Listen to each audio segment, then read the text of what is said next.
మహేష్ చంద్ర భూపతి గారు తన యావదాస్తిని జానకి పేరు మీద రాశారన్న అక్కస్తో ఆ ఆస్తిని చేజిక్కించుకోవడం కోసం జానకిని ఆ మల్లేశ్వరి ఏదైనా చేస్తుందన్న భయమే తను ఎక్కువగా భయపెడుతుంది. మల్లీశ్వరి,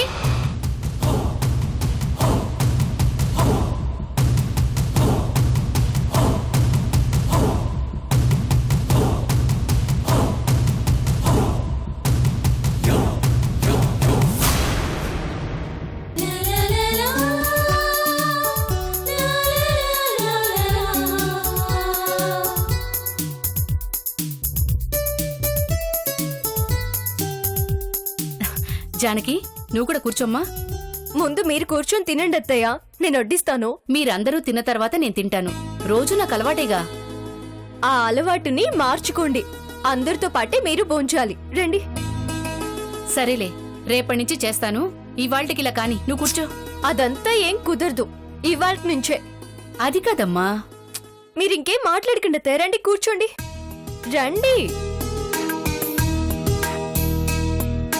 మీరు టైంకి భోంచేయాలి, లేకపోతే మీ ఆరోగ్యం ఏమవుతుందో చెప్పండి. అది కాదమ్మా. మీరింకేం మాట్లాడకండి, తినడానికి మాత్రమే నోరు తెరవాలి. అర్థమైందా?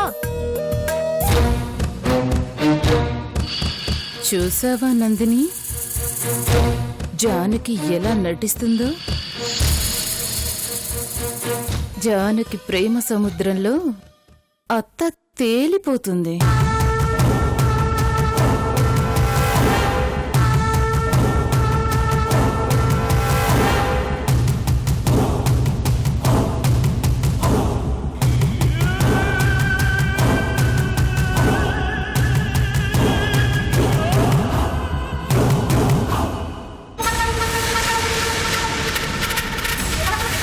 చాలు. చాలంటే ఎలా? కడుపుతో ఉన్నవాళ్ళు ఎక్కువ తినాలి, అప్పుడే బిడ్డకి పడుతుంది. చెప్పవేంటక్కా? అవును నందిని, బిడ్డకి బలం రావాలంటే బాగా తినాలి. వద్దనకు. చెప్పా జానకి, నువ్వు వడ్డించు.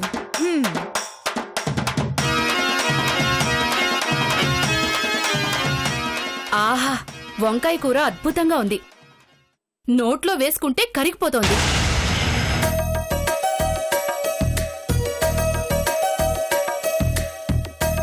అంతే మరి, నువ్వు చేసిన వంటని నువ్వే పొగుడుకోవాలి. అమ్మ జానకి, ఇంకొంచెం వెయ్యి. విజయ్ కూడా వెయ్యమ్మా. విజయ్కి వంకాయ కూర అంటే చాలా ఇష్టం. చిన్నప్పుడు వంకాయ కూర లేనిది ముద్ద ముట్టేవాడే కాదు. వెయ్యి వెయ్యి వెయ్యి.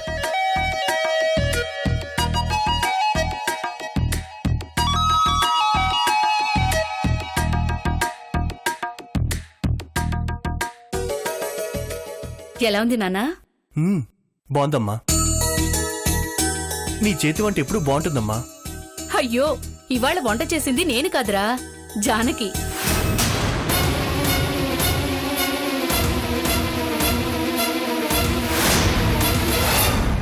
ఏంటత్తయ్యా మీరనేది? ఇది జానకి చేతి వంట? అవునమ్మా. ఏ అలా అడిగావు? ఏం లేదు, టేస్టీగా ఉంటేను. జానకి, నీకు వంట చేయడం కూడా వచ్చా? ఏ, నీకు రాదా అక్క? ఇప్పుడిప్పుడే నేర్చుకుంటున్నాను. టీవీలో వంటల కార్యక్రమం చూసి. అసలు దీన్ని కూరనంటారా?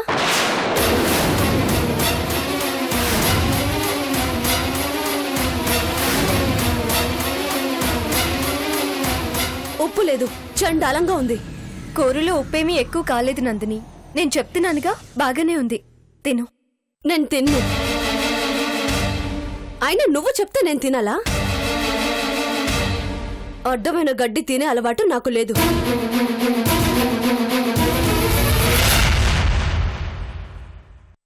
తప్పు నందిని. తినే భోజనాన్ని తిట్టకూడదు. అన్నం పరబ్రహ్మ స్వరూపం అంటారు. అన్నాన్ని అవమానిస్తే దేవుణ్ణి అవమానించినట్టే. ఇది అన్నమా? దీనికన్నా సున్నం బెటర్. ఇది తింటే ఆకలి వేయటం కాదు, అజీర్తి చేసి చస్తాం.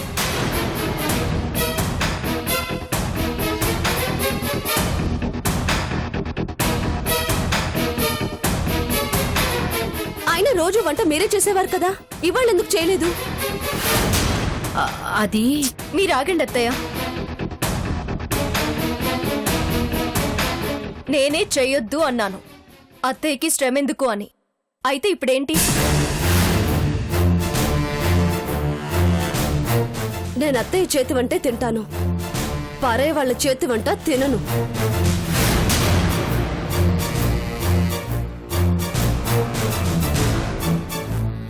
జానకి పరాయిది ఎలా అవుతుంది నందిని? ఏంటి కోడలా? మా నేనెవరిని?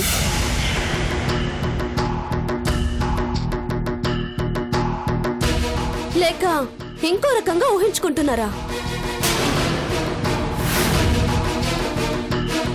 చెప్పండి అత్తయ్య. నీ ప్రశ్నకి సమాధానం నేను చెప్తాను నందిని.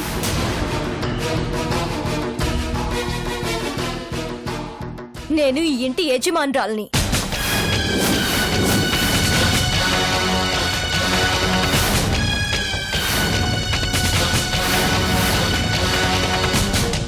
యజమానురాలువైతే నీ పెత్తనం ఆస్తి మీద చూపించుకో, మా మీద కాదు. మీరు కూడా ఈ ఇంట్లోనే ఉంటున్నారు, ఈ ఇల్లు నా ఆస్తి. ఈ ఇంట్లో ఉంటున్న మీరందరూ కూడా నా ఆస్తే. ఎందుకు జానకి మాట మాట పెంచుకోవడం? లేకపోతే ఏంటత్తయ్య? లేని సమస్యని సృష్టించి రాద్ధాంతం చేస్తుంటే చూస్తూ నోరు మూసుకుని ఉండమంటారా? చెప్పండి. పోనీ నువ్వైనా సర్దుకుపోచుగా నందిని. నాకేం అవసరం ఉంది అత్తయ్య? అయినా నేనెందుకు సర్దుకుపోవాలి? నేను ఇంటి కోడల్ని, అడిగే హక్కు నాకు కూడా ఉంది.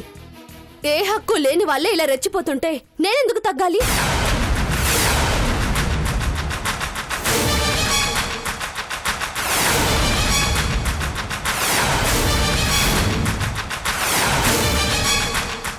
సరే నందిని, కూరలో ఉప్పెక్కువైంది కదా, ఓకే. పోనీ వేరే ఇంకేదైనా వేసుకుని తిను. ఏం తినాలి? పచ్చడా, పప్ప, పెరుగా? అన్నీ దరిద్రంగానే ఉన్నాయి. అక్క, నువ్వు చెప్పవేం? పచ్చళ్ళలో కారం తగ్గింది, కూరలో ఉప్పు ఎక్కువైంది, పెరుగు పుల్లగా ఉంది.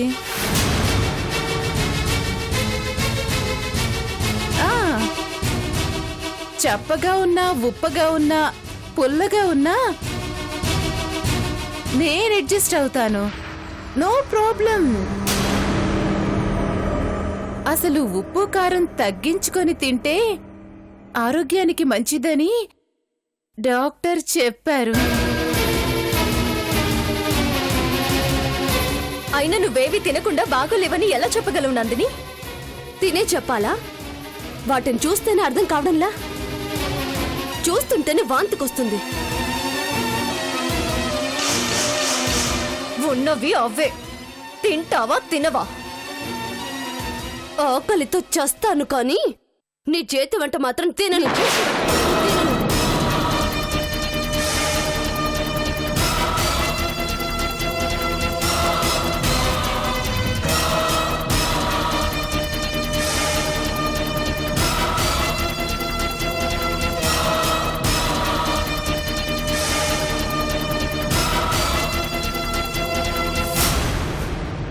దీని కోపం నా చావుకొచ్చింది.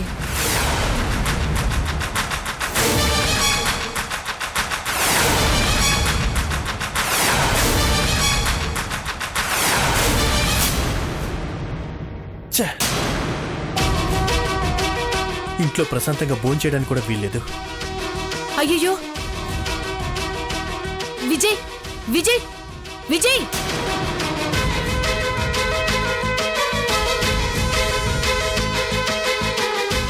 ఇదమ్మా ఇంటి పరిస్థితి. బాధపడకండి అత్తయ్య, త్వరలోనే అన్ని సర్దుకుంటాయి. చాలా రోజుల తర్వాత అందరం కూర్చుని భోజనం చేస్తున్నాం కదా అని చాలా ఆనందపడ్డాను. కానీ ఆనందం 5 నిమిషాలు కూడా నిలబడలేదు. పోయిన ఆనందాన్ని మీకు తెచ్చి అప్పచెప్పే బాధ్యత నాదత్తయ్య. మీరు భోంచేయండి అత్తయ్య. ఎలా తింటానమ్మా? అర్ధాకలితో కొడుకు వెళ్ళిపోయాడు.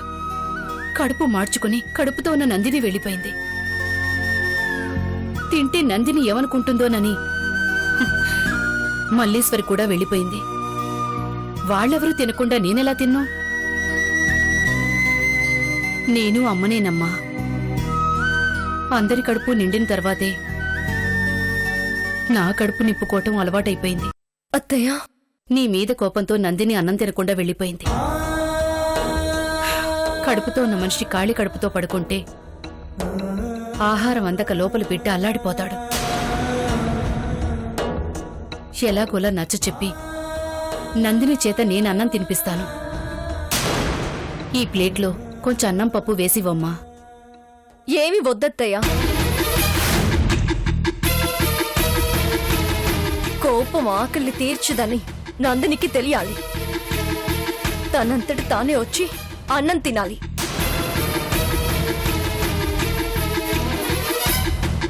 దాని సంగతి నీకు తెలుసు కదమ్మా.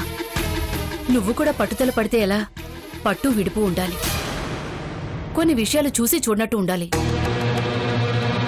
ఇప్పటి వరకు అలాగే ఉన్నానత్తయ్య. కానీ ఇక ఎలా ఉండాలో నందిని ప్రవర్తనే నాకు తెలియజేసింది. వేడి చేస్తేనే బంగారం నుంచి మేలిమి బంగారం బయటకొస్తుంది. అది కాదమ్మా. ప్లీజ్ అత్తయ్య, మీరు వెళ్ళి పడుకోండి. పడుకోమని చెప్తున్నాను కదా, వెళ్ళండి.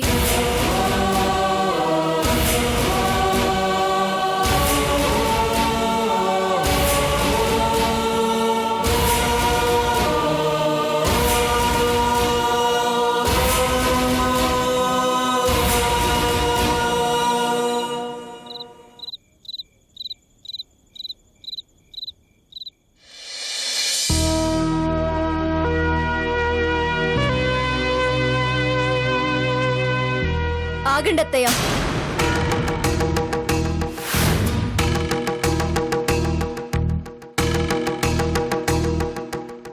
ఎక్కడికి? ఆ, నా రూమ్ కమ్మా. మీ రూమ్ ఇటు కదా, అటు వెళుతున్నారేంటి? ఆ, ఆ, అది మీరు ఎక్కడికి వెళుతున్నారో నాకు తెలుసు. నందిని రూమ్కేగా.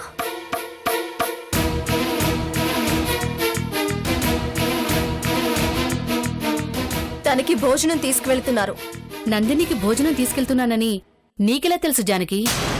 మీ మనసు నాకు తెలుసత్తయ్య. శత్రువుకి కూడా సేవ చేసే గొప్ప మనసు. అది కదమ్మా. అసలే నందిని ఒట్టి మనిషి కూడా కాదు. ఆకలితో పడుకుంటే నీరసం వస్తుంది. అందుకని అందుకని నందిని బ్రతిమిలాడి గోరు ముద్దలు తినిపిస్తారా? తన కోసం కాకపోయినా తన కడుపులో పెరుగుతున్న బిడ్డ కోసమైనా తను భోజనం చెయ్యాలి.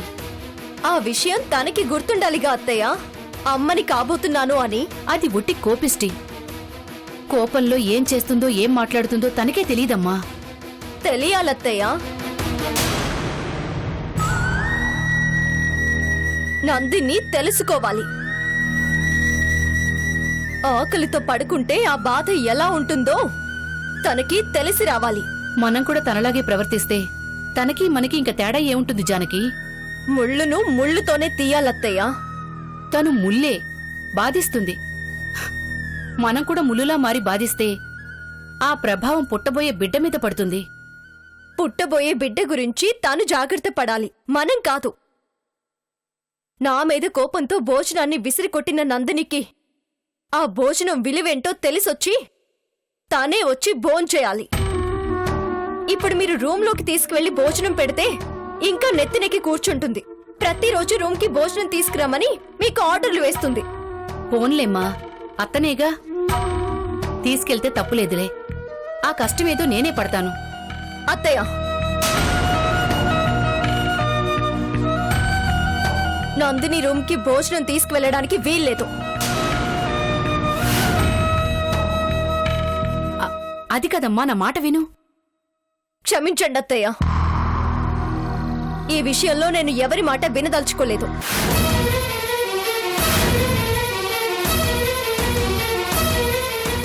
మీరు నా మాట వింటే మీ గౌరవం నిలబడుతుంది, లేదంటే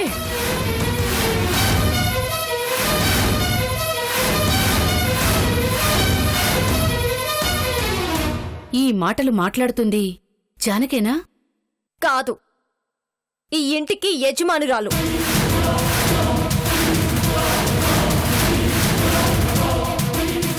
మారిపోయావు జానకి. మారాల్సి వచ్చిందత్తయ్య. ఎదుటి వాళ్ళని మార్చాలి అంటే ముందు మనం మారాలి. ఈ ఇంటిని మార్చటానికే కోడలుగా వచ్చానని నాతో చెప్పావు, గుర్తుందా? మార్చటం అంటే మారటమా జానకి?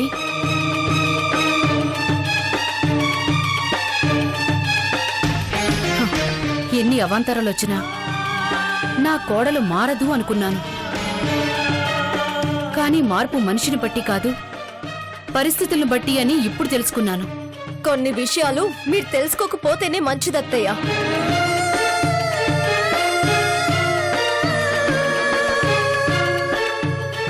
నీ అత్తగా అడుగుతున్నాను.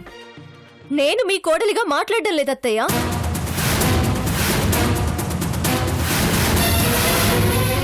ప్లేట్ కిచెన్లో పెట్టి మీరు వెళ్ళి పడుకోండి. వెళ్ళండి.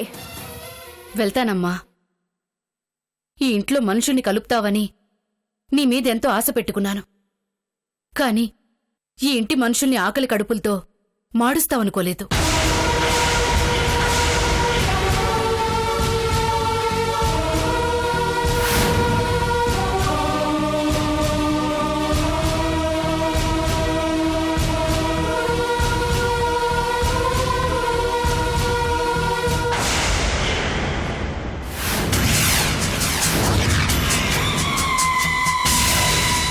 నందిని జానకిలు శత్రువులుగా మారి కొట్టుకుంటారని హ్యాపీగా ఉంటే నువ్వు నందినికి భోజనం పెట్టి ఆ వంకతో తనకి దగ్గరయ్యి సింపతి కొట్టేయాలని చూస్తున్నావా అత్త? నేను ఇంట్లో ఉండగా అది జరగదు. ఈ ఇంట్లో వాళ్ళందర్నీ నందిని శత్రువులుగా చూడాల్సిందే. అప్పుడే నా పని ఈజీ అవుతుంది. ఈ భోజనం పాయింట్ మీదే నందినిని రెచ్చగొట్టి మీ మీదకి ఉసుగొల్పుతాను.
నందిని, ఇంకా నిద్రపోలేదా? నిద్ర పట్టడం లేదక్కా. ఎలా పడుతుంది? ఆకలితో ఉంటే వెళ్ళి భోంచే. అయినా నీ కోపం జానకి మీద కాని అన్నం మీద కాదుగా, ఎందుకు విసిరికొట్టావు? జానకిని చూస్తుంటేనే నాకు ఒళ్ళంత కంపరంగా ఉంటుందక్కా. అలాంటిది దాని చేత్తో వండిన భోజనం నేనెలా తింటాననుకున్నావక్కా? భోజనం ఎవరు వండినా భోజనమేగా నందిని. జానకి చేత్తో వడ్డిస్తే అమృతం కూడా నాకు విషయంతోనే సమానమక్కా.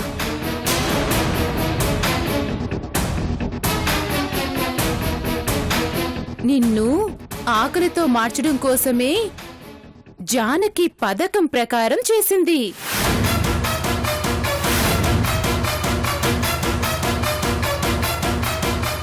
అవునందిని, తన చేత్తో వండితే నువ్వు తినవని తెలిసే రోజూ వండే అత్తయ్యని ఈ రోజు మీరు రెస్ట్ తీసుకోండి అత్తయ్య, నా చేతులతో స్వయంగా వంట చేసి మీకు వడ్డిస్తాను అంది.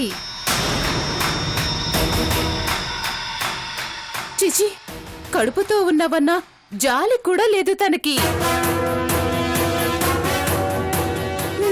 నేను వండి నీకు పెడదామంటే నాకు తినటమే తప్ప వండటం రాదు నందిని. సారీ. పోనీ బయటికెళ్ళి ఏమైనా తీసుకొద్దామంటే ఈ టైంలో షాప్లన్నీ క్లోజ్ అయి ఉంటాయి. ఇప్పుడేం చేయాలో అర్థం కావడం లేదు. నువ్వు మాత్రం ఏం చేస్తావులే అక్క, ఈరోజు ఉపవాసం అనుకుంటానులే. నీ పరిస్థితి చూస్తుంటే బాధేస్తుంది నందిని.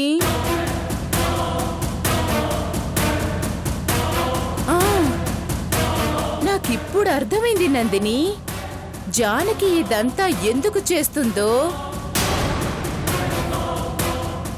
నీ కడుపు పోవాలని చేస్తుంది.